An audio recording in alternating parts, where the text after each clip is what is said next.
Welcome.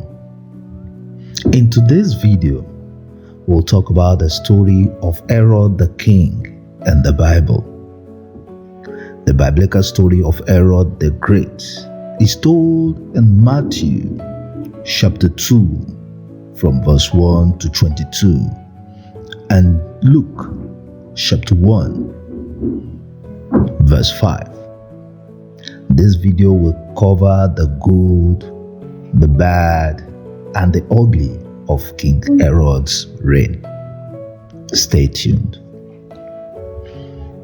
About 2,000 years ago, a ruler emerged in ancient Judea who became known not only for his monumental building projects and political skill, but also for his ruthless ambition and violent rule.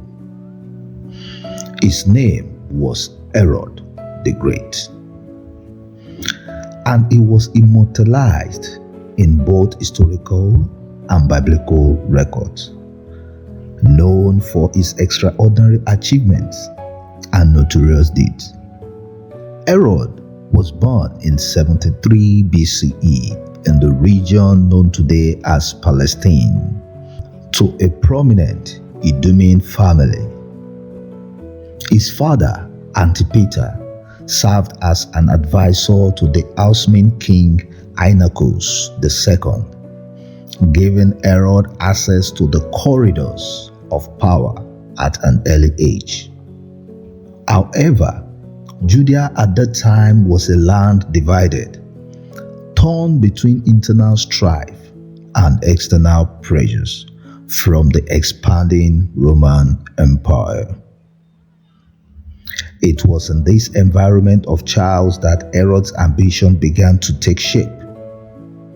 By the time he was in his late 20s, Herod had already demonstrated his tactical acumen by quelling revolts in Galilee and winning favor with the Roman authorities. Rome, the superpower of the era, had a vested interest in maintaining control over Judea, which was strategically significant for trade and military operations. In 40 BCE, after significant political maneuvering, the Roman Senate appointed Herod as the King of Jews, a title that came with both power and peril.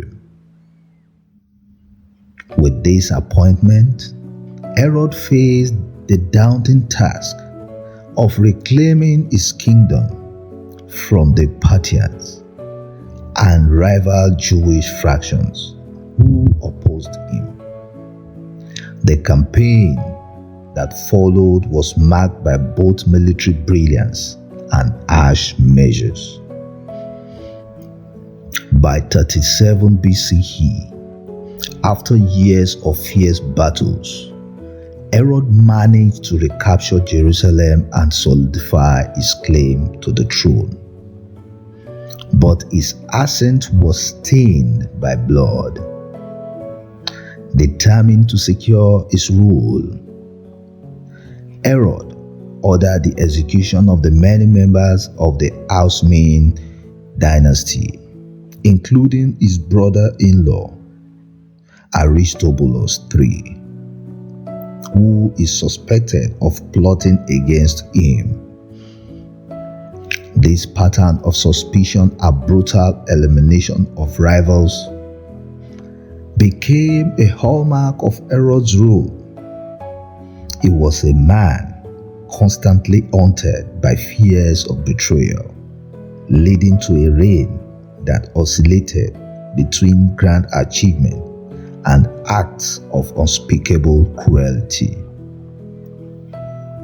While Herod's political machinations were infamous, it is perhaps his legacy as a master builder that still stands the test of time.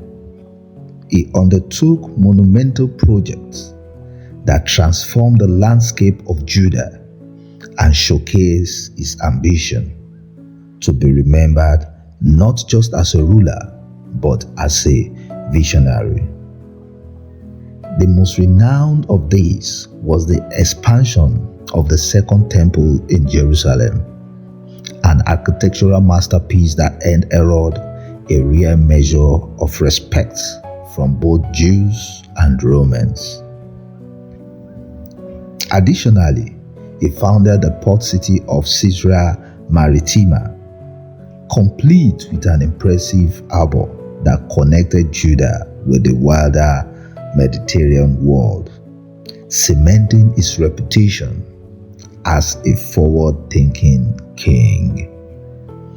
Other projects included the fortress of Masada, which later gained fame during the Jewish-Roman War, and the Herodion, an opulent palace complex where he would eventually be buried. In the Christian tradition, Herod the Great is often remembered for one particular dark episode, the massacre of the innocents. According to the Gospel of Matthew, when Herod learned of the birth of Jesus, whom the Magi called the King of the Jews, he was threatened by the potential challenge to his rule. The Bible recounts that in a desperate bid to eliminate this prophesied rival, Herod ordered the killing of all male infants in Bethlehem under the age of 2. While historians debate the scale and historical veracity of this event, it has firmly embedded Herod in the annals of history as a symbol of tyranny and paranoia. Herod's fear of betrayal was not confined to distant threats. It seeped into the very fabric of his family. His marriage to Miriam, a house-mourning princess, initially brought political advantages, but later descended into tragedy. Convinced she was conspiring against him, Herod ordered her execution, an act he reportedly deeply regretted. The pattern continued as he grew older. 3 of his own sons were put to death under suspicion of plotting against him. This paranoia led the Roman Emperor Augustus to quip, "It is better to be Herod's pig than his son," a nod to Herod's adherence to Jewish dietary laws and the comparative safety of an animal over a royal child. In 4 BCE, after a prolonged illness that many believed was excruciating and gruesome, Herod the Great passed away.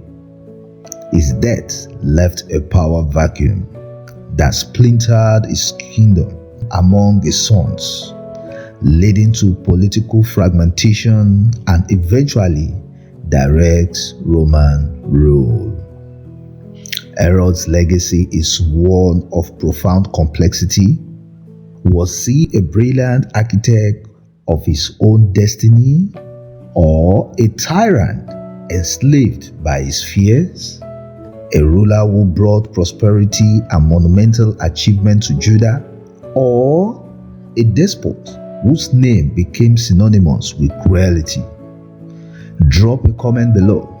Share your thoughts, your insights about the life of King Herod in the Bible.